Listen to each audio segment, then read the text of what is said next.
Hello students, मेरा नाम है नीरज चावला और आज हम लोग बात करने वाले हैं क्लास 11th की अकाउंटेंसी के पहले सेशन के अंदर। ये वीडियो सिर्फ उन बच्चों के लिए है जिन्होंने अभी अभी 11th क्लास में कदम रखा है और दूसरी चीज जो अपने कंसेप्ट्स को बिल्ड करना चाहते हैं। अगर कोई बच्चा इस माइंडसेट के साथ आया कि हम उसको रटना है तो भाई प्लीज इस वीडियो से दूर रहें, क्योंकि यहां पर तो कॉन्सेप्ट समझ में आ ही जाएगा। चलिए, हमें करना क्या है, हमें ना अपनी इस अकाउंटिंग के मतलब को समझना है, क्यों अकाउंटिंग कर रहे हैं, कैसे करते हैं, क्या क्या चीजें होंगी जो अभी हमें सीखनी है, वो सारी बातें आज आपको यहाँ पर समझ में आ जाएंगी। और हाँ, हर एक चीज जो भी आज हम लोग सीखेंगे पूरे कॉन्सेप्ट्स के साथ सीखेंगे और समझ कर करके सीखेंगे। आज से हमारा रटना बंद हो जाएगा। तो चलिए पहले बेसिक बातों को समझ लेते हैं। सबसे पहले अकाउंटिंग करते किसके लिए है? तो भाई सिंपल सी बात है, अकाउंटिंग हमेशा बिजनेस के लिए करते हैं। किसके लिए करते हैं बेटा? बिजनेस के लिए करते हैं। चलो मैं एक छोटी सी बात और बता देता हूं, क्योंकि अब आपने कॉमर्स ले लिया है। कॉमर्स का मतलब समझते हो? कॉमर्स का मतलब ही है बिजनेस। जब आप 11th क्लास में आकर के स्ट्रीम चूज करते हो एज इन कॉमर्स, तो कॉमर्स में ना बहुत सारे डिफरेंट डिफरेंट नए सब्जेक्ट्स आपको मिल जाते हैं और इन नए सब्जेक्ट्स में एक्चुअल में आप हर एक बिजनेस के उस पर्सपेक्टिव को समझ रहे हो जो आपको पता होना चाहिए। जैसे कि मान लेते हैं बिजनेस का प्रोडक्शन, ठीक है, एक एग्जांपल के लिए। अब यहां पर ये जो प्रोडक्शन है, इस प्रोडक्शन में टेक्निकल टर्म्स की बात मैं नहीं कर रहा हूं, मैं यहां पर बात कर रहा हूं अगर एज ए बिजनेस ओनर आपको प्रोडक्शन का कोई काम करना पड़ रहा है, आपको कोई ऐसा बिजनेस है जहां पे आपको प्रोड्यूस करना पड़ रहा है, तो भाई हमें ये पता होना जरूरी है कि कितनी क्वांटिटी में उसको प्रोड्यूस करे, मार्केट में उसकी डिमांड कितनी है। तो ये सारी बातें हमें इकोनॉमिक्स में सीखने को मिलेंगी। तो यानी जो 11th क्लास में आपका इकोनॉमिक्स मिला है आपको, वो एक शुरुआत है अपने बिजनेस की तरफ। ठीक है, इसके अलावा आपको कहीं ना कहीं बिजनेस का मैनेजमेंट भी समझना पड़ेगा कि कैसे बिजनेस को मैनेज करें, कैसे लीड करें, कैसे लोगों से काम कराएं इफेक्टिवली। तो इसके लिए आपको हेल्प करने वाला है बिजनेस स्टडीज। ठीक है, तो बिजनेस स्टडीज में हम लोग क्या सीखते हैं कि कैसे पूरे बिजनेस को मैनेज किया जाता है, किन किन रूल्स का ध्यान में रखा जाता है, कैसे लीडरशिप स्किल्स को डेवलप किया जाता है। तो वो सारी चीजें बिजनेस स्टडी आपको सिखाता है। दूसरी तरफ अगर हम बात करें बिजनेस के एक और एस्पेक्ट की, that is called finance. Now what is finance? पैसा भाई, पैसा। बिजनेस यानी पैसा ही तो है सब कुछ। तो पैसों को कैसे मेंटेन करना है, कैसे उसका रिकॉर्ड रखना है, कैसे समझना है कि कहां पर कितना पैसा गया, कहां से कितना पैसा आया, कितना प्रॉफिट हुआ, कितना लॉस हुआ, ये सारी बातें हमें सिखाता है अकाउंटेंसी। वही सिखाएगा कि कैसे इसको ट्रैक किया जाता है। तो यानी अब जब 11th क्लास में आप आ गए हो तो ये सारे के सारे सब्जेक्ट्स कहीं ना कहीं रिलेटेड है किससे? बिजनेस से। इसी वजह से बोल रहा हूं बेटा, आज से जब भी आप ये सब्जेक्ट्स पढ़ोगे, खासकर से अकाउंटेंसी जो आज हम लोग स्टार्ट करने वाले हैं, तो अकाउंटेंसी पढ़ते समय हर चीज को बिजनेस के पर्सपेक्टिव से ही सोचना है। अब बिजनेस के पर्सपेक्टिव से सोचने का मतलब, चलो एक एग्जांपल के साथ समझते हैं। आप लोग मुझे कमेंट बॉक्स में जल्दी जल्दी करके बताओ, सैलरी क्या होती है? What is salary? What is salary? क्या सैलरी एक इनकम है या सैलरी एक एक्सपेंस यानी खर्चा है? चलो जल्दी से देखते हैं किस किस का जवाब क्या क्या आ रहा है। तो भाई देखो, अगर मैं अकाउंटिंग के टर्म्स में बात करूं ना, तो सैलरी इनकम नहीं होती बल्कि क्या होती है? एक्सपेंस। कैसे बोला मैंने? क्योंकि मैंने ना यहां पर बिजनेस पर्सपेक्टिव से सोचा। अब आप खुद अपने आप को बिजनेस की तरफ रख करके सोचो, अगर आप बिजनेस कर रहे हो तो आपको कौन सैलरी देगा? कोई नहीं देने वाला।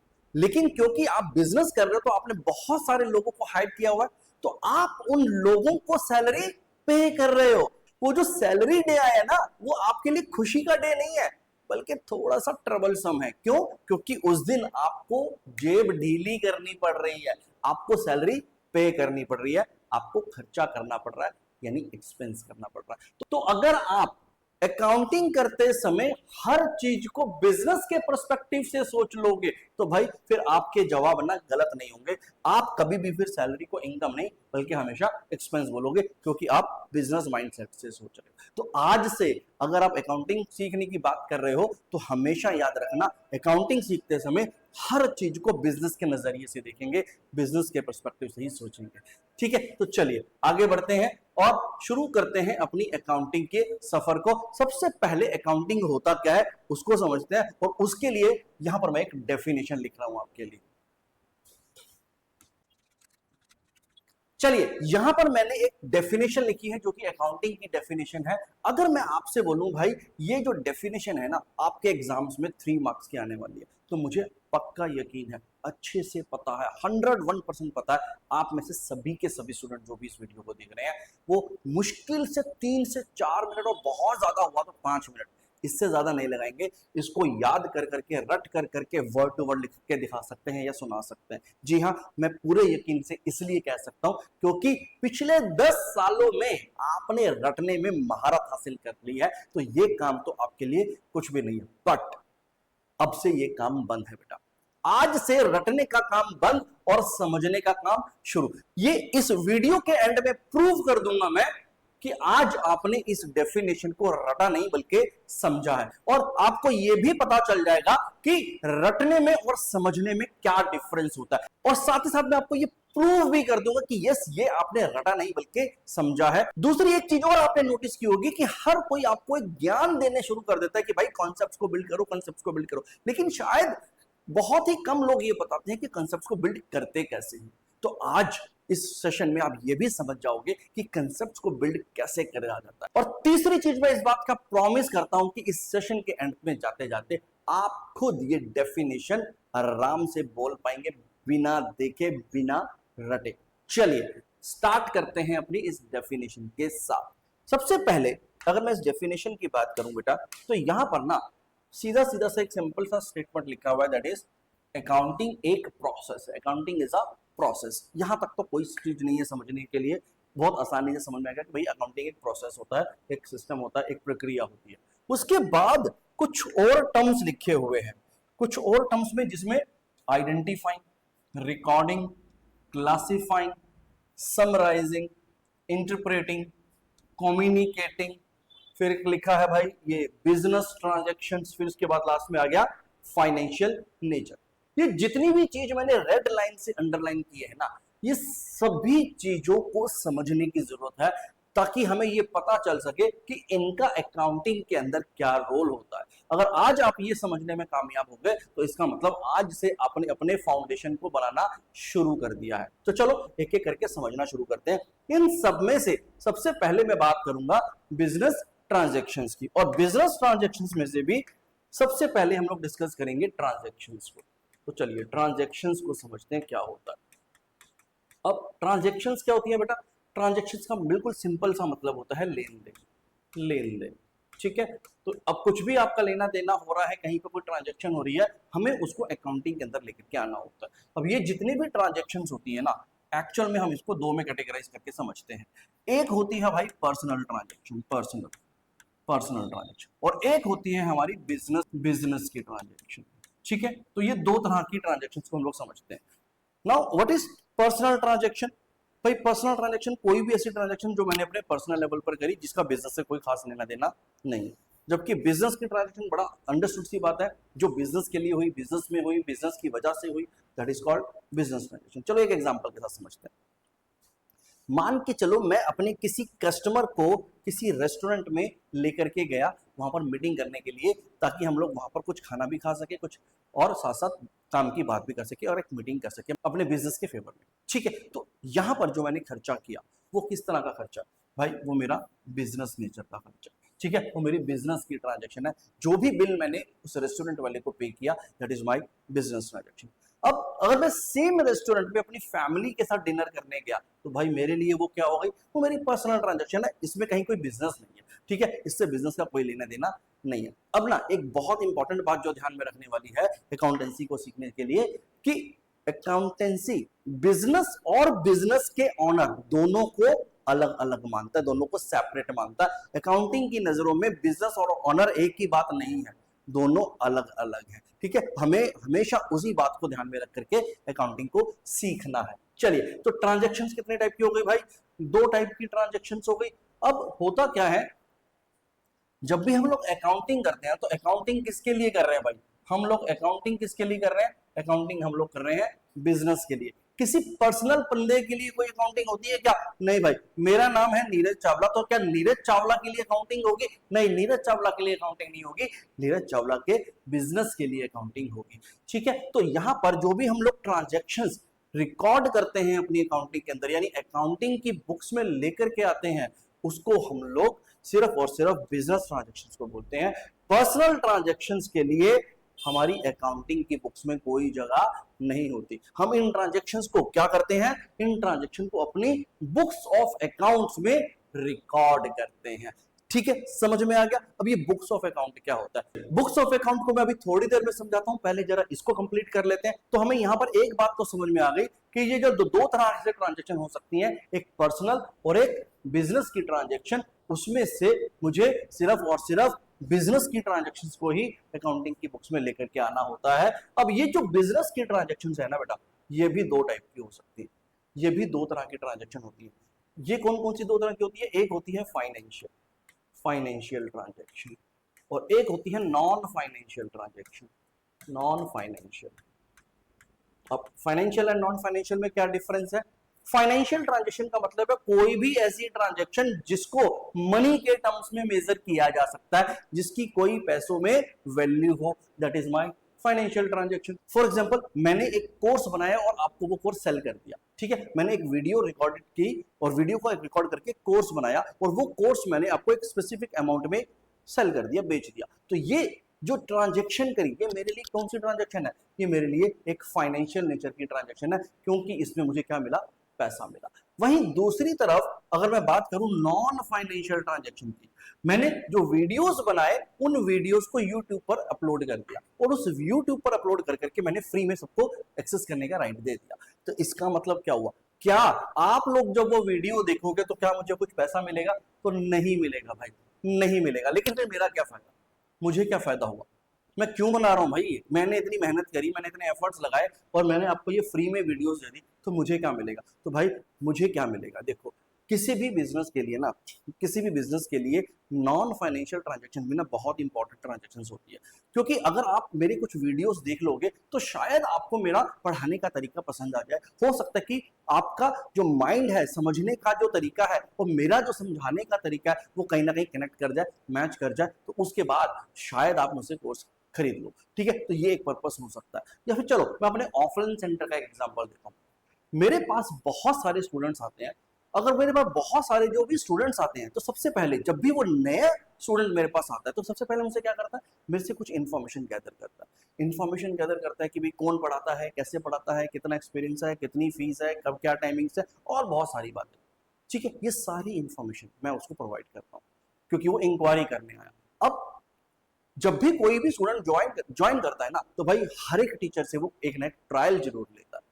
ठीक है, मैंने क्या किया? मैंने अपनी क्लासेस का ट्रायल दिया। आप मुझे बताओ, क्या ट्रायल क्लास के पैसे लिए जाते हैं? नहीं, मैं तो नहीं लेता। तो जितनी भी ट्रायल क्लासेस होती हैं वो क्या होती है? फ्री होती है। क्या उसमें मुझे पैसा मिलेगा? नहीं। लेकिन क्या वो ट्रायल क्लास जो मैंने अपने उस स्टूडेंट को दी, जो मेरे से इंक्वायरी करने आया था, मेरे लिए इंपॉर्टेंट है या नहीं? हाँ जी, बहुत ज्यादा इंपॉर्टेंट है। जितने भी स्टूडेंट्स मेरे पास आते हैं, वो सभी के सभी एक बार ट्रायल क्लास जरूर लेंगे, है ना? और वो मेरे साथ नहीं, वो सभी के साथ होता है। ठीक है, तो जब भी कोई ट्रायल क्लास दे रहा है, तो वो उसका पैसा नहीं मिल रहा, इसका मतलब उसके लिए वो क्या है? नॉन फाइनेंशियल ट्रांजैक्शन, उसमें कोई पैसा नहीं हुआ। लेकिन क्या वो बिजनेस के लिए इंपॉर्टेंट है? हाँ जी, बहुत इंपॉर्टेंट है। क्योंकि सारे के सारे स्टूडेंट्स तभी ज्वाइन कर रहे हैं जब उनको एक बार ट्रायल क्लास मिली है। बिना ट्रायल क्लास के शायद ही कोई स्टूडेंट होगा जो डायरेक्टली आकर के मुझे फीस दे देगा और बोलेगा सर कल से पढ़ाना शुरू कर देगा। बात समझ में आ रही है? तो बिजनेस के लिए नॉन फाइनेंशियल ट्रांजैक्शंस इंपॉर्टेंट तो है, बट अकाउंटेंसी में नॉन फाइनेंशियल ट्रांजैक्शन के लिए कोई जगह नहीं होती। अकाउंटेंसी सिर्फ और सिर्फ फाइनेंशियल नेचर की ट्रांजैक्शंस को ही बुक्स में रिकॉर्ड करता है। इस बात को समझना बहुत जरूरी है। ठीक है, इतनी बात समझ में आ गई? चलिए, अगर आपको इतनी बात समझ में आ गई है, तो यहां पर जो लिखा हुआ एक लाइन है नीचे, वो भी आपको समझ में आ गया होगा, जो कि है business transactions of financial nature. I hope आप लोगों को क्लियर हो गया होगा कि business transactions of financial nature का मतलब क्या होता है। चलिए, यहां तक तो हमने बातें को क्लियर कर लिया। अब आगे बढ़ते हैं। अभी थोड़ी देर पहले मैंने आपको एक टर्म बोला था बुक्स ऑफ अकाउंट्स, कि हम लोग अपनी बुक्स ऑफ अकाउंट्स में एंट्री करते हैं, रिकॉर्डिंग करते हैं। तो चलो पहले बुक्स ऑफ अकाउंट को समझते हैं कि बुक्स ऑफ अकाउंट होता क्या है एक्चुअल में। देखिए बेटा, जब हम लोग अकाउंटिंग करते हैं ना, तो अकाउंटिंग में हमें बहुत सारी अलग अलग तरह की ना बुक्स बनानी होती है। अब कौन सी बुक्स बनानी होती है? फॉर एग्जाम्पल मान लेते हैं एक सिंपल सी बुक का मैं एग्जाम्पल देता हूं, जो कि हमारी first book of the accounting होती है। इसका नाम होता है जर्नल, जर्नल बुक। ठीक है, ये हमारी पहली प्राइमरी बुक भी जिसको हम लोग बोलते हैं, हमारी अकाउंटिंग में बनती है। हमें हर तरह की ट्रांजेक्शन को यहाँ पर पहले डालना होता है, और जब हम लोग इन ट्रांजेक्शन को डालते हैं तो उन ट्रांजेक्शन को हम लोग एक्चुअल में क्रोनोलॉजिकल ऑर्डर में डालते हैं। तो मैंने कौन सा ऑर्डर बोला? क्रोनोलॉजिकल। क्रोनोलॉजिकल ऑर्डर में इसमें सारी की सारी ट्रांजेक्शन को डालते हैं। क्रोनोलॉजिकल ऑर्डर का मतलब क्या होता है? सीक्वेंस में भाई, जो ट्रांजेक्शन पहले हुई पहले वो डालेंगे, उसके बाद वाली, यानी डेट एंड टाइम के हिसाब से वो सारी ट्रांजेक्शन मेरी इसमें एक एक करके रिकॉर्ड होनी शुरू हो जाएंगी। ठीक है, तो ये तो हो गई भाई हमारी वन ऑफ द बुक, जिसमें हमारा पहला बुक बनता है। इसके अलावा एक और बुक बनती है बेटा हमारी, जिस बुक का नाम होता है लेजर। ठीक है, तो यहां पर हमने एक नई और बुक बनाई है, ये हमारी सेकेंडरी बुक है। सेकेंडरी यानी सेकेंड बुक है। पहले जनरल बुक बनती है, उसके बाद लेजर बुक बनती है। फिर इसके अलावा बहुत सारी और बुक्स बनती है, जैसे कैश बुक बनेगी, परचेज बुक बनेगी, सेल्स बुक बनेगी, परचेज रिटर्न बनेगी, सेल्स रिटर्न बनेगी, और दुनिया भर की बुक्स बनती है। यानी अकाउंटिंग में हमारा काम ही है बुक्स को बनाना। ठीक है, ये सारी बुक्स हम पूरे साल बनाते रहेंगे, बनाते रहेंगे, बनाते रहेंगे, और एंड ऑफ द ईयर हमारी कुछ बनती है फाइनेंशियल स्टेटमेंट्स। तो यहां पे लिख देता हूं मैं अपना फाइनेंशियल स्टेटमेंट्स। ठीक है, तो आपने क्या किया? End of the year financial statement बनाई। अब मैं एक एक करके जरा इसको समझा देता हूं क्या होता है। देखो, एक एग्जांपल के साथ समझते हैं। आप जिस भी एरिया में आप रहते हो, उस एरिया में कोई ना कोई एक ऐसा बड़ा जनरल स्टोर, डिपार्टमेंटल स्टोर जरूर होगा, जहां पर करीब करीब हर तरह की ग्रोसरीज का सामान मिल जाता है। ठीक है, आप भी कई बार गए होंगे वहां पर, कई बार मम्मी पापा ने आपको पैसे दिया होगा कि जा बेटा सामान लिया, या फिर आप अपने लिए भी कभी कभार सामान लेने वहां पर गए हो। तो जब भी वहां पर आप सामान लेने जाते हो, तो आप एक चीज नोटिस करते हो कि कहीं ना कहीं 7, 8, 10 लोग हमेशा खड़े रहते हैं वहां पर। हर समय आपको 5 से 7 मिनट, 10 मिनट तक वेट करना पड़ता है आपका नंबर आने के लिए। ठीक है, तो अगर मैं इसी अंदाजे से चलूं, तो एक दिन में उस शॉप में कितनी ट्रांजेक्शन हो जाती होंगी? तो भाई अगर अंदाजा लगाए, अगर आप मेरे साथ फेस टू फेस बैठे होते तो मैं आपसे पूछता, लेकिन अगर मैं अंदाजा लगाऊं तो चलो एक बेयर मिनिमम छोटा सा छोटा भी अगर मैं मान के चलूं, तो 200 ट्रांजेक्शन पर डे तो कम से कम हो जाती होंगी, है ना? एक दिन में कितनी ट्रांजेक्शन हो जाती है? एक दिन में मान लेते हैं 200 ट्रांजेक्शन पर्सन कर लेता है। अब क्या होता है, वो जितने भी ट्रांजेक्शन कर रहा है ना बेटा, हर एक ट्रांजेक्शन रूल के हिसाब से, अकाउंटिंग के नियम के हिसाब से जितनी भी ट्रांजेक्शन हो रही है, वो सारी की सारी ट्रांजेक्शन एक एक करके इस जर्नल की बुक में उसको डालनी पड़ेगी। ठीक है, फॉर एग्जाम्पल किसी ए पर्सन के साथ कोई ट्रांजेक्शन हुई, तो मैंने क्या किया भाई, ए पर्सन के ट्रांजेक्शन को इसके एक स्पेसिफिक फॉर्मेट होगा जनरल में, उस फॉर्मेट में यहाँ पर एंटर कर दिया। फिर दूसरा पर्सन आया बी, बी के साथ ट्रांजेक्शन हुई, वो भी यहाँ पर एंटर होगी। पर्सन आया सी, उसके साथ एंट्री होगी। फिर से वापस आया ए, ए के साथ ट्रांजेक्शन हुई, वो यहाँ पर एंट्री कर दी। फिर आया सी, उसके साथ एंट्री कर दी। ई, उसकी एंट्री कर दी। डी, उसकी एंट्री कर दी। फिर से आया ए, उसकी एंट्री कर दी। यानी जैसे जैसे लोग आते चले गए, जैसे जैसे ट्रांजेक्शन होती चली गई, वैसे वैसे हम इसमें लिखते चले गए क्रोनोलॉजिकल ऑर्डर में। ये सारी ट्रांजेक्शन होती चली जा रही है। अब आप खुद बताओ, एक दिन में अगर 200 ट्रांजेक्शन हो रही हैं, तो भाई पूरे मंथ में कितनी ट्रांजेक्शन हो जाएंगी? पूरे मंथ में हो जाएंगे सर 6000 ट्रांजेक्शन, और वो 6 की 6000 ट्रांजेक्शन इस जर्नल की बुक में रिकॉर्ड हो रही है बेटा, एंट्री हो रही है इसकी। आ रही है बात समझ में? तो क्या मतलब है इसका? चलो छोड़ देते हैं इसका मतलब थोड़ी देर के लिए। हर एक कस्टमर अलग तरह का होता है। कोई कस्टमर ऐसा होगा जो हाथ के हाथ पैसा लाएगा, साथ में सामान लेगा और पैसा दे जाएगा। कोई कस्टमर ऐसा भी होगा जो उधार कर करके जाएगा। कोई कस्टमर ऐसा भी होगा जो आधे पैसे दे करके जाएंगे, आधे उधार कर जाएंगे। और कुछ कस्टमर्स तो ऐसे भी होंगे जो शायद एडवांस के रूप में पैसा दे जाएंगे कि बाद में कर लेंगे। तो इस तरह की सारी ट्रांजेक्शन्स को जब हम लोग देखते हैं, तो भाई बहुत सारा मैस हो गया। अब डिपार्टमेंटल स्टोर है, बहुत सारे लोगों ने उससे उधार लिया है, बहुत सारे सप्लायर से जिसने उसका पैसा देना है, वो सब कुछ उसमें लिखा हुआ। तो एक्चुअल में होगा क्या? एंड ऑफ द मंथ कहीं ना कहीं उसको भी तो है ना यार, देखो ना यार, किस किस से कितना कितना पैसा लेना है, किसने कितना उधार ले रखा है, मैंने किससे कितना पैसा लेने में कैलकुलेट तो करूं, ऑब्वियसली करना पड़ेगा। एक महीने में कितनी ट्रांजेक्शन कर चुका, 6,000 ट्रांजेक्शन कर चुका है। अब इन 6,000 ट्रांजेक्शन में से उसको फाइंड आउट करना है कि कौन से कस्टमर ने कितना पैसा कब दे दिया, कब नहीं दिया, कब कितना उधार है, और अभी मैंने उससे कितना पैसा लेना है। इन सब में करना पड़ेगा। अगर मान लो ऐसा करना पड़ता तो बताओ कितना टाइम लगता भाई, बहुत टाइम लग जाएगा, 2-3 घंटे बर्बाद हो गए उसमें। मान लो ऐसा ही सिस्टम है तो करना पड़ेगा। कर लिया, चलो थोड़ी देर के लिए मान लेते हैं ऐसे सिस्टम है, कर लिया। जैसे ही ए का हिसाब बना करके बैठा, उसने पहले ए का हिसाब बनाया, जैसे ही ए का हिसाब बना करके बैठा, बी आ गया डोर पर।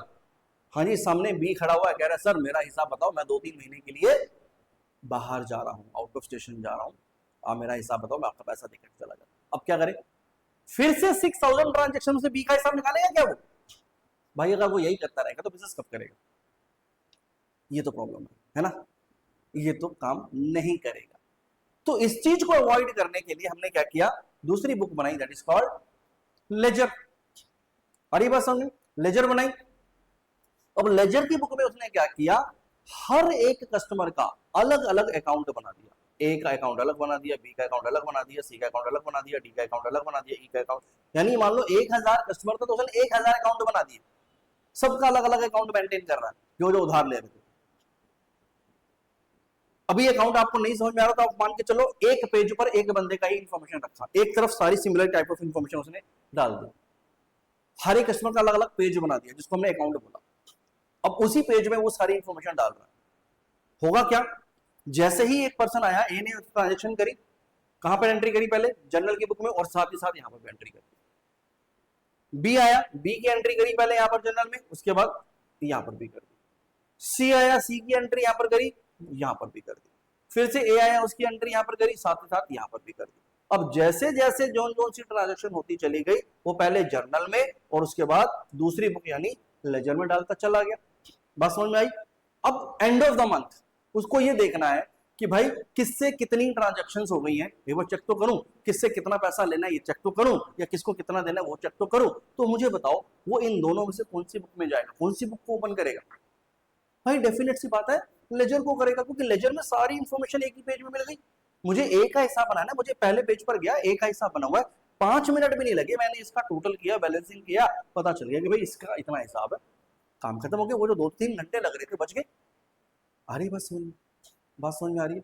तो ये सब पता क्या है, ये सब ना हमारी बुक्स ऑफ अकाउंट्स बन रही है। चलो अब ये बुक्स ऑफ अकाउंट्स बनती रहेंगी बनती रहेंगी बनती रहेंगी, रूटीन जॉब है, रोज का काम है, रोज का काम है, रोज का, रोज ट्रांजेक्शन है, रोज करनी है, रोज करना है, डेली डेली प्रोसेस, पूरा साल चलता रहेगा।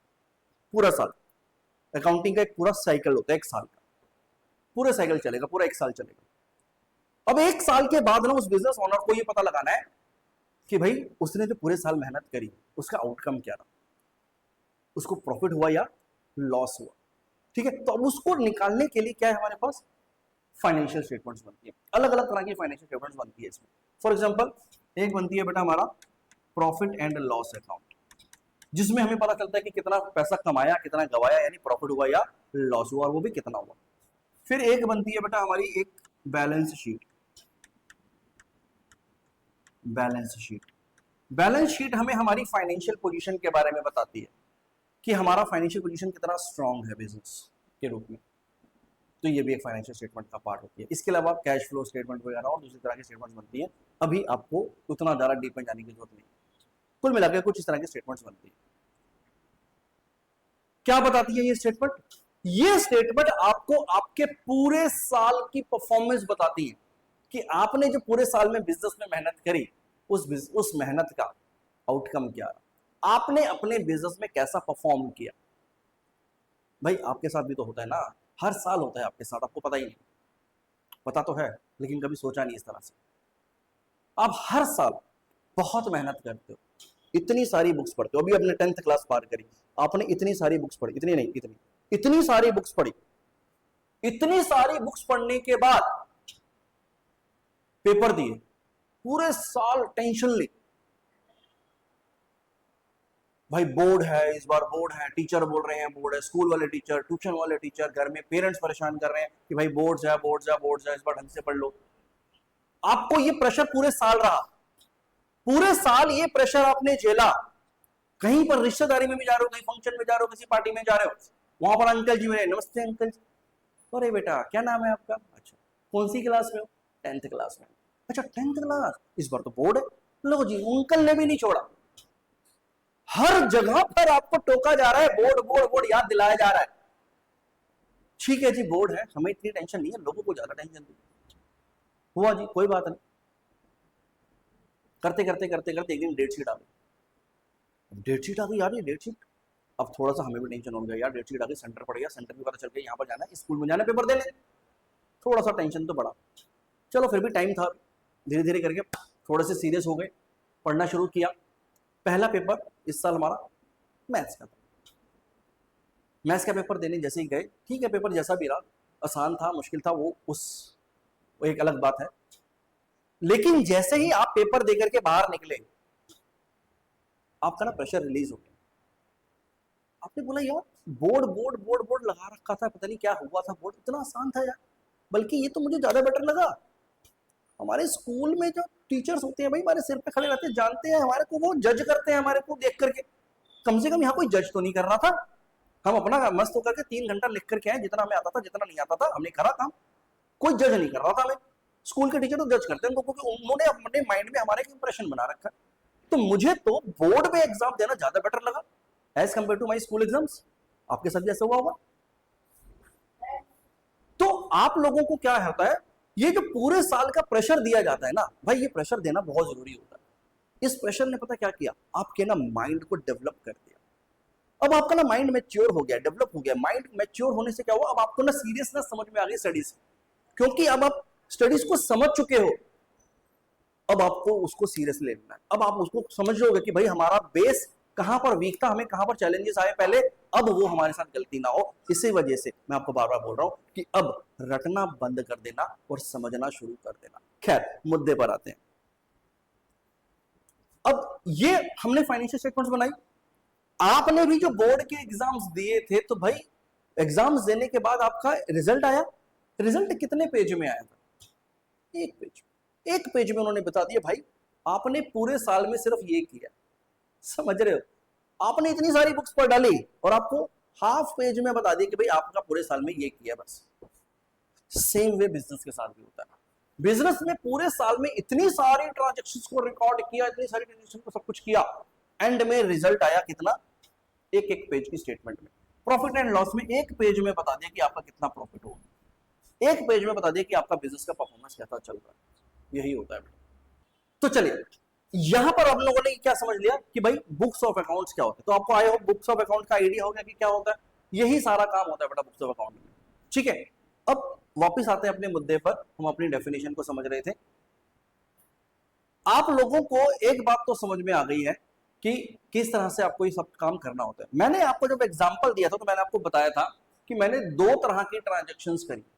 मेरे पास एक बिल आया जो मैं बिजनेस के लिए अपने कस्टमर को एक रेस्टोरेंट में लेकर के गया था, और एक मैंने आपको बताया था मैं अपनी फैमिली को लेकर के गया, यानी मेरा पर्सनल। ठीक है, ये दोनों के दोनों बिल्स ना मैंने अपने अकाउंटेंट को दिए और उस अकाउंटेंट को बोला कि भाई इनको ना बुक्स ऑफ अकाउंट्स में, ये जो बुक्स ऑफ अकाउंट्स है इसमें एंट्री कर लो। अब मेरे अकाउंटेंट ने ना बोला कि सर, उसने मुझसे कुछ क्वेश्चंस किए पहले, उसने मुझसे कुछ क्वेश्चंस किए। उस क्वेश्चंस करने के बाद उसने मुझसे बोला कि सर मैं इस वाली ट्रांजैक्शन को तो रिकॉर्ड नहीं करूंगा, लेकिन इसको रिकॉर्ड कर दूंगा। आप भी समझ में होंगे उसने ऐसा क्यों बोला, है ना। आप भी तो समझ चुके हो ना कि इसका क्या मतलब है कि बिजनेस की ट्रांजैक्शंस को ही हम लोग अकाउंटिंग में लेते हैं, बाकी दूसरी ट्रांजैक्शन यानी पर्सनल ट्रांजैक्शन को रिकॉर्ड नहीं करते। एक्चुअल में ना उस अकाउंटेंट ने पता क्या किया, उस अकाउंटेंट ने अपनी अकाउंटिंग के पहले प्रोसेस को फॉलो किया। पहला प्रोसेस क्या है बेटा, हमारा पहला प्रोसेस है आइडेंटिफाइंग करना। क्या चीज आइडेंटिफाई की उसने, उसने ये आइडेंटिफाई किया कि भाई कौन सा transaction business transaction of financial nature है, कौन सा नहीं है। ये उसका फर्स्ट प्रोसेस था जो उसने फॉलो किया।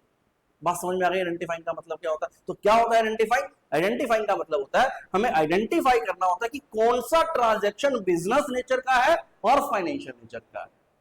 आइडेंटिफिकेशन समझ में आ गया। अब जैसे ही उसने आइडेंटिफाई कर लिया, उस आइडेंटिफाइड ट्रांजैक्शन को उसने अपनी इस बुक में एंटर किया। कौन सी बुक में? जर्नल में। जर्नल की बुक में एंटर किया और इस एंट्री करने के प्रोसेस को बोलते हैं भाई recording. Now what is recording? जब हम लोग कोई भी ट्रांजैक्शंस को अपनी बुक्स ऑफ अकाउंट यानी जर्नल की बुक में एंटर कर रहे हैं, that process is called recording. तो रिकॉर्डिंग क्या हो गया? जर्नल की बुक में रिकॉर्ड करना इज कॉल्ड रिकॉर्डिंग। क्लियर हो गया? अब जर्नल की बुक में हमने यहां पर रिकॉर्ड कर लिया, यहां पर जर्नल की बुक में रिकॉर्ड हो गया सारा कुछ। इसके बाद हमने इसको क्या किया? साथ साथ लेजर की बुक में भी डालते चले गए, यहां से लेकर के यहां पर डालते चले गए, है ना। इसको पोस्ट करते चले गए, इसको मैं पोस्ट का नाम दे देता हूं, पोस्ट करते चले गए। एक्चुअल में हम कर क्या रहे हैं? एक्चुअल में हम यहां पर जितने भी हमारी ट्रांजैक्शंस हो रही हैं उन सभी ट्रांजैक्शंस को इनके अलग अलग रिस्पेक्टिव अकाउंट में अलग अलग रिस्पेक्टिव अकाउंट में क्लासिफाई कर रहे हैं। क्या कर रहे हैं? क्लासिफाई। तो इसका मतलब ये जो वाला जो प्रोसेस है दैट इज कॉल्ड क्लासिफाइंग। तो व्हाट इज क्लासिफाइंग? क्लासिफाइंग का मतलब होता है जब हम लोग जर्नल से ट्रांजैक्शंस को देख देख करके लेजर की बुक में अलग अलग अकाउंट में उसको डालते हैं, यानी उसको क्या कर रहे हैं? क्लासिफाई कर रहे हैं। समझ में आ गया क्लासिफिकेशन का मतलब? ठीक है। अब ये प्रोसेस पूरे साल चलता रहा। पूरे साल प्रोसेस करने के बाद हमें एंड ऑफ द ईयर क्या बनाना है? फाइनेंशियल स्टेटमेंट्स को बनाना है। अब जिस दिन ये फाइनेंशियल स्टेटमेंट्स बन रही है वो एंड ऑफ द ईयर का डेट होता है, ठीक है, लास्ट डे होता है। अब फाइनेंशियल स्टेटमेंट जब हम लोग बना रहे हैं, एक्चुअल में पता क्या कर रहे हैं? हम पूरे साल में जितना भी काम किया ना उन सबको समेट करके एक पेज में ला रहे हैं, यानी उसको क्या कर रहे हैं भाई? फाइनेंशियल स्टेटमेंट्स के रूप में उसको क्या कर रहे हैं? समराइज कर रहे हैं, समराइज कर रहे हैं, समरी बना दी। बात समझ में आ गई समराइजिंग का मतलब क्या होता है? चलो एक बार जल्दी से समझ लेते हैं। अगर मैं बात करूं आइडेंटिफिकेशन, तो आइडेंटिफिकेशन क्या है? किसी भी ट्रांजैक्शन को आइडेंटिफाई करना कि वो ट्रांजैक्शन बिजनेस ट्रांजैक्शन और फाइनेंशियल नेचर है या नहीं। दूसरा रिकॉर्डिंग, रिकॉर्डिंग कहां पर करते हैं हम लोग? Books of account. Books of account में कौन सी बुक में रिकॉर्डिंग करते हैं? जर्नल। आपको भी यही यार समझना है मेरे साथ। कौन सी बुक में रिकॉर्डिंग करते हैं? जर्नल की बुक में रिकॉर्ड करते हैं। रिकॉर्ड करने के बाद अगले प्रोसेस पर आते हैं जिसमें हम क्या करते हैं? लेजर की बुक में अलग अलग अकाउंट में जाकर के उसको पोस्ट कर रहे हैं, यानी क्या कर रहे हैं? क्लासिफाई कर रहे हैं। क्या कर रहे हैं हम लोग यहाँ पर? क्लासिफाइंग कर रहे हैं, ठीक है। तो क्लासिफिकेशन हो गया जब हम लोग जर्नल से लेजर में अलग अलग अकाउंट में डालते हैं, दैट इज कॉल्ड क्लासिफाइंग। और ये सारे प्रोसेस को एंड ऑफ द ईयर में क्या करते हैं हम लोग? समराइज करते हैं। किस रूप में समराइज करते हैं? हम इसको फाइनेंशियल स्टेटमेंट्स के रूप में समराइज कर देते हैं, दैट इज कॉल्ड समराइजिंग। आगे बात समझ में? ये चार प्रोसेस हमने अच्छे से डिटेल में समझ ली। चलिए आगे बढ़ते हैं, आगे की कहानी को समझते हैं। अब ये जो हमने फाइनेंशियल स्टेटमेंट्स बनाई, ये जो हमने समराइज किया, इसमें ना हमें पता चलता है कि हमारा कितना प्रॉफिट हुआ, कितना लॉस हुआ। मान लेते हैं थोड़ी देर के लिए हमें पता चला कि हमारे बिजनेस में हमें 20 लाख रुपीस का प्रॉफिट हुआ, 20 लाख रुपए का प्रॉफिट हुआ। अब ये 20 लाख रुपए का प्रॉफिट का मतलब समझ रहे हो बेटा? पहला साल, फर्स्ट ईयर में अगर कोई 20 लाख रुपीस का प्रॉफिट अर्न कर रहा है तो भाई बहुत बड़ी बात है। लोग तो अपना पैसा पूरा नहीं कर पाते, लॉस में चले जाते हैं पहले साल। यहाँ पर तो मान लो ये हमारा बिजनेस, तो हम तो भाई हवा में आ जाएंगे।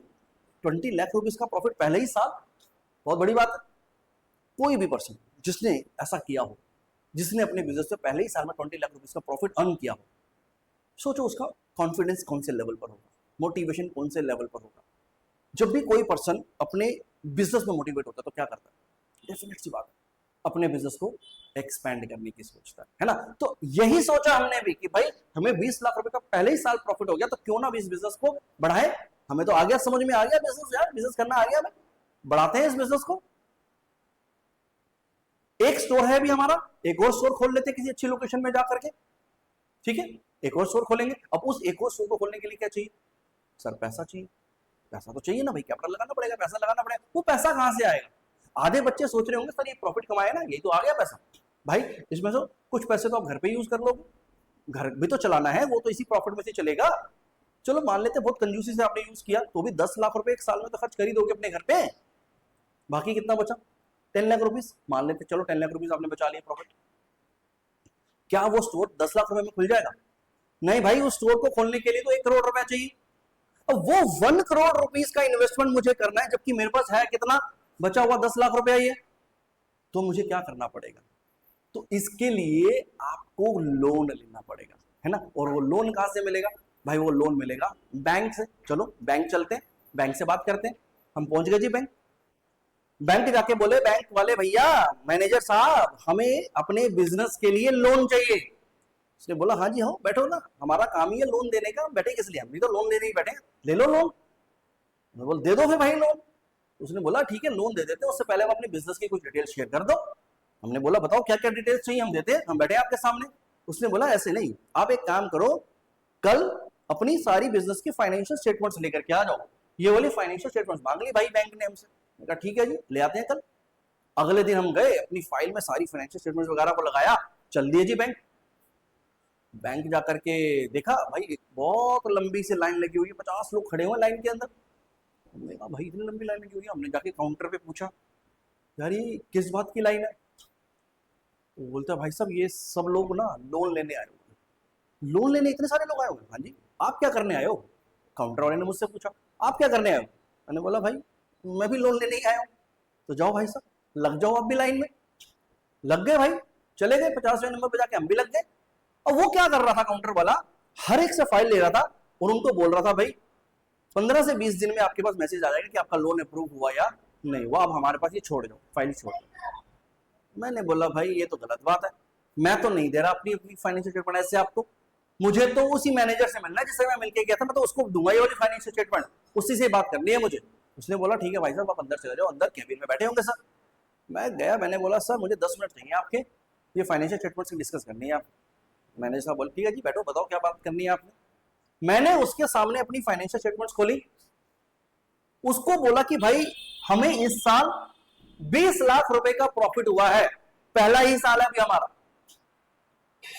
हम इस वजह से हम एक नया और स्टोर खोल रहे हैं और जिसके लिए हमें लोन की जरूरत है, और वो लोन लेने के लिए हम आपके पास आए थे। तो उसने बोला ठीक है। मैंने उसको बोला, मैंने बोला भाई ये जो 20 लाख रुपए का प्रॉफिट अभी नजर आ रहा है ना आपको, ये 20 लाख रुपए नहीं होता, ये 1 करोड़ रुपए होगा अगले साल। उसने बोला इतनी कॉन्फिडेंस के साथ भाई कैसे बोल सकते हो कि अगले साल ये सीधा 20 से 1 करोड़ हो जाएगा?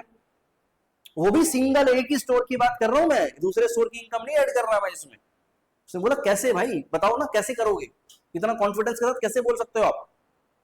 मैंने बोला भाई मैंने ना इन फाइनेंशियल स्टेटमेंट्स को पढ़ा है, मैंने समझा है इन फाइनेंशियल स्टेटमेंट्स को, मैंने ये देखा है कि ये फाइनेंशियल स्टेटमेंट क्या कहना चाहती है, इसको डिटेल में स्टडी करके के समझा है कि एक्चुअल में ये बोल क्या रही है फाइनेंशियल स्टेटमेंट्स।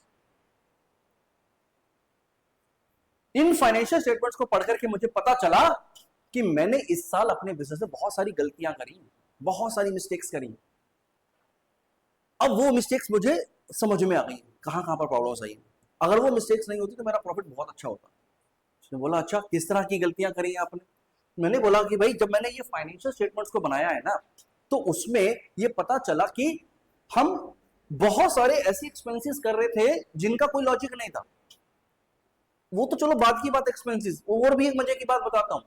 हम अपने बिजनेस में 4 प्रोडक्ट्स में डील करते हैं, 4 प्रोडक्ट्स में डील करते हैं, जिसमें से 3 प्रोडक्ट्स ऐसे हैं जो हमें 70% का प्रॉफिट अर्न कर करके दे रहे हैं, जबकि एक प्रोडक्ट ऐसा है जो हमें हर बार 90% के करीब लॉस ही करवा रहा है। उस एक पर्टिकुलर प्रोडक्ट में हमें हमेशा क्या हो रहा है, 90% तक का लॉस हो रहा है। ये बात हमें पहले पता ही नहीं चल रही थी। ये फाइनेंशियल स्टेटमेंट्स को स्टडी किया, जब डीप में गए तो पता चला कि भाई ऐसा भी कुछ हो रहा है। आप बताओ, आप लोग बताओ जो वीडियो देख रहे हैं, आप लोग बताओ अगर आप मेरी जगह हो गए और ये सिचुएशन आपके सामने आ जाए तो आप क्या करोगे, क्या करोगे आप? तो सर हम तो इस वाले प्रोडक्ट को डिसकंटिन्यू कर देंगे, हम तो इसी में काम करेंगे। हाँ जी मैंने भी तो यही बोला उसको, कि मैंने भी उसको यही बोला, मैंने बोला भाई आज से हमने इस वाले प्रोडक्ट को डिसकंटिन्यू कर दिया, अब हम जितना भी पैसा इन्वेस्ट करेंगे, जितना भी पैसा हम यहां लगा रहे थे ना, अब वो यहां नहीं लगेगा, वो पैसा कहां लगेगा, वो इन 3 प्रोडक्ट्स में लगेगा। तो जो पैसा मेरा 90% लॉस में जा रहा था, अब वो 70% प्रॉफिट में जाना शुरू हो जाएगा। एक तो सीधा सीधा यहीं पे काम हो गया। कहां से पता चला? ये फाइनेंशियल स्टेटमेंट्स को स्टडी करके पता चला। हाँ वो मान गया भाई बैंक मैनेजर, हाँ यार बात तो है, बात तो सही कह रहे हो आप भी मान नहीं रहे हो क्या, बात तो ठीक है। उसे बोला अच्छा कोई और एक एग्जांपल बताओ, कोई खर्चे वर्चे का बात कर रही थी, अननेसेसरीली खर्चे कर रहे हो। मैं कहा हाँ जी सुनो, मैंने बोला फाइनेंशियल स्टेटमेंट्स में जो सारे एक्सपेंसेस को मैं देख रहा था तो मुझे एक बड़ा शॉकिंग सा फिगर नजर आया, दैट वाज टी एक्सपेंस। हमने चाय का कुछ खर्चा किया है पूरे साल में, and that T expense is coming around 1 lakh rupees, 1 lakh रुपए से ज्यादा की चाय बैठे बैठे पी गए हम अपने ऑफिस में इस साल में, जो कि बहुत शॉकिंग फिगर है हमारे लिए। हमारे लिए 1 लाख रुपए की चाय एक साल में पीना बहुत बड़ी बात है, इतना बड़ा बिजनेस नहीं हुआ है अभी हमारा। खुली चाय चल रही है भाई, जो आ रहा है चाय पी रहा है, जो आ रहा है कॉफी पी रहा है। ठीक है, मैंने अकेले ने नहीं पी, स्टाफ है, स्टाफ को 3-3 बार चाय मिल रही है, जब जिसका मन कर रहा है उठ करके चाय पी रहा है। तो भाई ये तो कंट्रोल करने की वाली बात है। अभी आपके इस बैंक में आने से पहले सुबह मैनेजर से मिलकर के आया हूं, मैनेजर्स को इंस्ट्रक्शंस देकर के आया हूं कि भाई आज से चाय कॉफी का खर्चा कम करो, पूरे साल में 30,000 रुपीज से ज्यादा का बजट नहीं है मेरा, मैंने बोल के आया हूं। और अगर आप इसको मैनेज कर सकते हो तो जॉब करो, नहीं तो जॉब छोड़ दो। 30,000 rupees per annum tea coffee से ज्यादा का एक्सपेंस नहीं आना चाहिए, अगर आया तो मैं भाई आपकी सैलरी में से काट लूंगा। तो सर अभी काम करके आया हूं, ये डिसीजन लेकर के आया हूं। और ऐसे ऐसे तो बहुत सारे खर्चे हैं जो मैं कंट्रोल करूंगा। चलो, अब ये सारी बातें मैंने अपने बैंक के मैनेजर्स को बताई। आपको क्या लगता है बैंक का मैनेजर मुझे लोन दे पाएगा? देगा या नहीं देगा? शायद दे देगा। क्यों दे देगा? वो इस बात के लिए नहीं देगा कि चलो चाय का पैसा बच जाएगा, ये 70% का प्रॉफिट वाले भी चला जाएगा तो वहां से मेरे पास पैसा रिकवर देगा, नहीं। उसको ना एक बात ये समझ में आ गई कि भाई इस बंदे को ना बिजनेस करना आता है। इस बंदे ने आकर के कोई बड़ी बड़ी बातें नहीं करी कि भाई ये 20 लाख रुपए का पहले ही साल हमने कमा लिया, दिन रात मेहनत करी, आपको नहीं पता जी हमने क्या क्या सेक्रीफाइस किया जी, आपको नहीं पता जी। ऐसी कोई बात नहीं करी मैंने सिर्फ अपने बिजनेस में जो मैंने गलतियां करी ना उसको समझाया उसे। मैंने सिर्फ यहां पर क्या स्टडी किया कि मेरी गलतियां कहां कहां पर थी, कहां कहां जगह मैं लैग कर रहा था, अब उन गलतियों को ठीक करने के लिए मैंने क्या क्या डिसीजंस लिए, ये बात मैंने उसको बताई, जो कि एक बहुत बड़ी बात है, जिस वजह से शायद वो मुझे लोन अब दे देगा। आ रही बात समझ में? तो एक्चुअल में पता है मैंने क्या किया? एक्चुअल में मैंने पता क्या किया, मैंने इन स्टेटमेंट्स को पढ़ा, इनको समझा और इसको समझ करके डिसीजंस लिए। और इस पूरे प्रोसेस को बोलते हैं भाई इंटरप्रेटिंग। क्या बोलते हैं? इंटरप्रेटिंग। इंटरप्रेटिंग का मतलब होता है कि बिजनेस की फाइनेंशियल स्टेटमेंट्स को समझना, समझ करके डिसीजंस लेना। आ रही है बात समझ में? एनालाइज किया, समझा, टाइम दिया, इंटरप्रेट किया। क्लियर हो गया पॉइंट? इंटरप्रेटिंग क्लियर हो गया। बिजनेस स्टेटमेंट्स को, बिजनेस की जो फाइनेंशियल स्टेटमेंट्स है उनको पढ़ना, समझना, डिसीजंस लेना, इंटरप्रेटिंग। चलो, अब ये वाला प्रोसेस भी हमारा हो गया इंटरप्रेटिंग। अब क्या होता है, ये जो हमने फाइनेंशियल स्टेटमेंट्स बनाई है ना बेटा, ये सिर्फ हमारे काम की नहीं होती, बहुत सारे और भी बाहर के लोग होते हैं जो हमारे ही बिजनेस के फाइनेंशियल स्टेटमेंट को हमसे मांगते हैं। जैसे कि अभी अभी एक एग्जांपल दिया मैंने, बैंक ने मांगा था। क्यों? क्योंकि हमने बैंक से लोन मांगा, तो बैंक हमसे क्या मांग रहा है? हमारी फाइनेंशियल स्टेटमेंट्स मांग रहा है। ऐसे और भी बहुत सारे लोग होंगे, आपके क्रेडिटर्स होंगे जिनसे आप गुड्स उधार में लेते हो, वो भी आपकी फाइनेंशियल स्टेटमेंट को देखना चाहेंगे कि भाई जिस बिजनेस को हम लोग उधार में इतना रॉ मटेरियल दे रहे हैं, क्या वो हमारा पैसा वापस करेगा या नहीं करेगा। गवर्नमेंट आपसे मांगेगी कि भाई ये जो बिजनेस चला रहे हैं इनका टैक्स वगैरह का कैलकुलेशन ठीक से कर रहे हैं या नहीं कर रहे, कितना टैक्स बनता है इनका, फाइनेंशियल स्टेटमेंट बताएंगे। अगर आपने कंपनी के शेयर्स निकाल दिए तो पब्लिक भी मांगेगी आपकी फाइनेंशियल स्टेटमेंट्स कि भाई जिस कंपनी में पब्लिक शेयर्स खरीद करके पैसा इन्वेस्ट कर रही है उस कंपनी में जान कितनी है, उसकी फाइनेंशियल पोजीशन कितनी स्ट्रांग है, वो फाइनेंशियल स्टेटमेंट्स देख करके पता चलेगा उसको। तो ये जो फाइनेंशियल स्टेटमेंट्स है ना, हमें बहुत सारे और लोगों को भी भेजनी होती है, उनके साथ डिस्क्लोज करनी पड़ती है, उनके साथ शेयर करनी पड़ती है। क्या करनी पड़ती है? कम्युनिकेट करनी पड़ती है अपने यूजर्स को, यूजर्स ऑफ अकाउंटिंग को अपनी फाइनेंशियल स्टेटमेंट्स को हमें क्या करना पड़ता है? कम्युनिकेट करना पड़ता है। आगे बात समझ में? नहीं आई समझ में? आगे हमने ना टोटल 6 प्रोसेसेस को डिस्कस किया इस पूरी डेफिनेशन में। पहला प्रोसेस क्या था? आइडेंटिफाई। जो भी ट्रांजैक्शन हम लोग अपने बिजनेस में करते हैं, सबसे पहले हम उसको आइडेंटिफाई करते हैं कि वो transaction business transaction of financial nature है या नहीं। पहला प्रोसेस आइडेंटिफाई करने के बाद दूसरा काम क्या करा? जर्नल की बुक में उसको रिकॉर्ड किया, दैट इज कॉल्ड रिकॉर्डिंग। तीसरा काम क्या किया? जर्नल की बुक में रिकॉर्ड करने के बाद उसको सेकंड बुक यानी लेजर के अंदर क्लासिफाई किया, अलग अलग अकाउंट के अंदर क्लासिफिकेशन। ये सारा काम करते रहे पूरे साल के बाद एंड ऑफ द ईयर हमने फाइनेंशियल स्टेटमेंट्स को प्रिपेयर किया। 4th नंबर पर फाइनेंशियल स्टेटमेंट्स को प्रिपेयर किया, यानी समराइज किया अपनी सारी फाइनेंशियल ट्रांजैक्शंस को, समराइज कर दिया किस फॉर्म में? फाइनेंशियल स्टेटमेंट्स की फॉर्म में। उसके बाद आपने क्या किया? उन फाइनेंशियल स्टेटमेंट्स को डीपली स्टडी किया, अंडरस्टैंड किया, डिसीजंस लिए, इंटरप्रेट किया, इंटरप्रेटिंग, और फाइनली अपने यूजर्स के साथ कम्युनिकेट कर दिया। टोटल 6 प्रोसेसेस मैंने आपको बताया। ये 6 के 6 प्रोसेस आपको इस सीक्वेंस में अच्छे से समझ में आ जानी चाहिए। पहले आइडेंटिफाई करते हैं ट्रांजेक्शन्स को, उनको रिकॉर्ड करते हैं बुक्स ऑफ जर्नल में, फिर तीसरे नंबर पर उनको क्लासीफाई करते हैं लेजर की बुक में, फाइनेंशियल स्टेटमेंट्स के रूप में समराइज करते हैं, इंटरप्रेट करते हैं, डिसीजंस लेते हैं और कम्युनिकेट करते हैं अपने यूजर्स को। क्लियर हो गया? चलो अब जरा इस डेफिनेशन को प्रॉपर तरीके से पढ़ते हैं। Accounting is a process, accounting क्या है? एक process of identifying, recording, classifying, summarising, interpreting and communicating business transactions of financial nature. I hope आपको अब अच्छे से समझ में आ गई हो। आगे नहीं आगे समझ? Yes sir. इस वीडियो को शुरू करने से पहले मैंने आपको बोला था कि भाई ये जो डेफिनेशन आपके एग्जाम से मान लो 3 मार्क्स की आने वाली है, तो आपने ना जाकर के अपने किसी फ्रेंड को भी बोल दिया कि भाई ये डेफिनेशन है, ये तू लिख ले, एग्जाम में आएगी कल 3 नंबर की। ऐसे ऐसे किसी टीचर ने बताया था। उसने क्या किया, फटाफट 5 मिनट में रट लिया डेफिनेशन, रट करके चला गया वो भी। आप भी अभी पढ़ करके जा रहे हो, मेरे समझ करके जा रहे हो। दोनों एग्जाम में सेंटर में बैठे, एग्जाम हो रहा है, पेपर आया आपका, भाई क्वेश्चन ही नहीं आया, क्वेश्चन ही नहीं आया व्हाट इज अकाउंटिंग। आपका दोस्त क्या कर रहा है? गालियां दे रहा है आपको। पता क्वेश्चन क्या आ गया? क्वेश्चन आ गया explain the process of recording and classifying in accounting. क्या आप इस बात का आंसर कर सकते हो? खुद बताओ, आप अपने आप से बताओ, क्या आप इस क्वेश्चन का आंसर कर सकते हो? हाँ कर सकते हो। आपको पता है कि रिकॉर्डिंग क्या है और क्लासिफाइंग क्या है। क्या आपका दोस्त जो रट के गया नहीं पढ़ा, उसके लिए क्वेश्चन ही पता नहीं कौन सा। एक और क्वेश्चन आया हुआ था पेपर में, explain any 3 processes of accounting. क्या आप 3 प्रोसेसेस बता सकते हो? हाँ सर हम तो 6 बता सकते हैं। क्या आपका दोस्त बता सकता है? वो नहीं बता पाएगा सर, वो नहीं एक्सप्लेन कर पाएगा, उसको एक्सप्लेन तो नहीं कर पाएगा।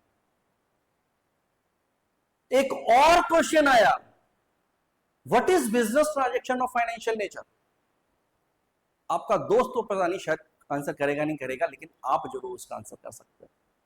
बात समझ में आई बेटा? क्या हुआ, आज हमने एक डेफिनेशन ही नहीं समझी, आज आपने ना बहुत कुछ सीख लिया।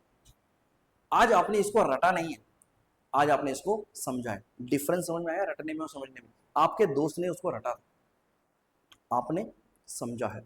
आपके दोस्त के लिए शायद paper out of the course हो सकता है, लेकिन आपके लिए पेपर बहुत आसान था। यही डिफरेंस होता है एक टॉपर में और एक लूजर में। कुछ बच्चे फेल कर जाते हैं और वहीं उसी क्लास के कुछ बच्चे टॉप कर जाते हैं। डिफरेंस यही है। समझ में आ गया? तो आज से रटना बंद, समझना शुरू। आपको मैं अपने हर एक सेशन में इसी तरह से एक्सप्लेन करते हुए कंसेप्ट्स को बिल्ड करूंगा। अब ये कंसेप्ट्स को बिल्ड कैसे करते हैं? ये समझना और कंसेप्ट को बिल्ड करना क्या एक ही बात है? तो आंसर इज नो, एक्चुअल में एक ही बात नहीं है। समझना एक अच्छा प्रोसेस है, आपने चीजों को समझ लिया, अब आपको दिमाग में बैठ गया, आपको कैसा भी क्वेश्चन घुमा फिरा करके देंगे आप उसका आंसर दे दोगे, दैट इज कॉल्ड समझना। फिर कॉन्सेप्ट कैसे बिल्ड करते हैं सर? देखो भाई, अगर आपको किसी के भी कॉन्सेप्ट्स को बिल्ड करने ना, तो बहुत ही सिंपल सा लॉजिक है, पता नहीं क्यों नहीं बताते लोग। आपको हर चीज में, जो भी चीज आप सीख रहे हो उसमें वाई को ढूंढना है। जिस दिन आप हर चीज के वाई के पीछे पड़ गए, क्यों के पीछे पड़ गए, उस दिन आपके कंसेप्ट बिल्ड होने शुरू हो जाएंगे और कुछ नहीं करना इसके अलावा। आपको किसी भी टीचर ने कुछ भी समझाया कि सर ये बड़ा ऐसे ऐसे होता है, इसको ऐसे कर लो, क्वेश्चन कर दो सर क्यों होता है ऐसा ही क्यों होता है? जिस दिन आपने ये काम शुरू कर दिया ना बेटा, उस दिन आपके कंसेप्ट होने शुरू बिल्ड। बस मैं आपसे यही चाहता हूँ, क्योंकि आपका ये फाउंडेशन है, 11th क्लास बेस क्लास है, आपको यहाँ पर अपने फाउंडेशंस को स्ट्रॉन्ग करना है। अगर आपको अपने फाउंडेशन को स्ट्रॉन्ग करना है तो आपको चीज़ों को रटना बंद करना पड़ेगा, समझना शुरू करना पड़ेगा, वाई को ढूंढना पड़ेगा, तभी आप एक फाउंडेशन ऐसा खड़ा कर पाओगे जिस पर आप आगे की पूरी जर्नी यानी आपके फ्यूचर को बिल्ड कर पाओ। चलिए आज के सेशन में इतना ही, नेक्स्ट सेशन में आगे बढ़ेंगे और कुछ नई चीज़ों को सीखेंगे इस चैप्टर के। Thank you so much.